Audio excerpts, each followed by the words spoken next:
30 ఏళ్ళు అవుతుందండి నాకు గర్భసంచి తీసేసి.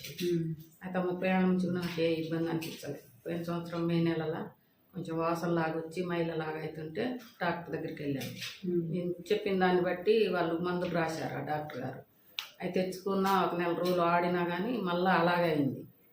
మళ్ళీ అట్లా అవుతుంది ఏందని మళ్ళీ మీ దగ్గరికి వచ్చాను. అప్పుడు ఇక పరీక్ష ఏం చేయించుకోలేదు? ఇంకేం చేయించుకోవడానికి వెళ్ళా? మందులే రాయించుకున్నా. మందులే రాసిరు, మందులే తెచ్చిన. పరీక్ష ఏం చేయాలి? కింద నుంచి పరీక్ష ఏం చేయాలి?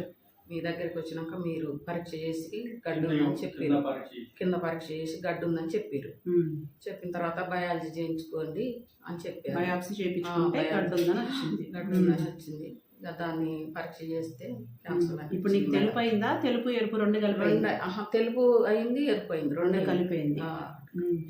విన్నారా? దీనికి ఏమైంది అంటే గర్భసంచి తీయించుకొని 30 సంవత్సరాలు అవుతుంది. ఈ 30 సంవత్సరాల్లో ఎలాంటి ఇబ్బంది లేదు. ఒక 4 మంత్స్ క్రితము తనకి వైట్ డిశ్చార్జ్, అది కూడా బ్లడ్తో కలిపి వస్తుంది, స్మెల్ వస్తుంది అని చెప్పి చూయించుకోవడానికి వెళ్తే మందులు రాశారు, కానీ పరీక్ష ఏమీ చేయలేదంట. నా దగ్గరకు వచ్చిన తర్వాత తన కంప్లైంట్స్ని బట్టి పర్వేజనల్గా ఎగ్జామినేషన్ చేస్తే అది పెద్ద గడ్డ ఉంది అని చెప్పి తేలింది. అది బయాప్సీ చేస్తే కార్సినోమా, క్యాన్సర్ గడ్డ అని చెప్పి బయటపడింది.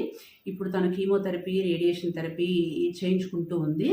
తను లక్కీగా తను ప్రోగ్నోసిస్ అది బాగానే ఉంది.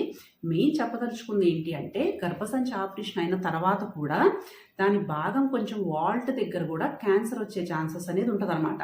సో మీరు గర్భసంచి తీయించుకున్న తర్వాత కూడా లేట్ ఏజ్లో తెలుపు కానీ, తెలుపు ఎరుపు కలిపి అవ్వటం కానీ, అదేమన్నా చెడు వాసనలాగా ఉండటం కానీ, పెల్విక్ ఎగ్జామినేషన్ చేయించుకుంటే మీకు ప్రాబ్లం ఏంటి అనేది క్లియర్గా అర్థమవుతుంది. అంటే సివియర్ స్టేజెస్కి వెళ్ళకముందే మీకు ప్రాబ్లం అనేది తెలుసుకొని ట్రీట్మెంట్ తీసుకోవడానికి హెల్ప్ అవుతుంది. ఓకేనా? Thank you.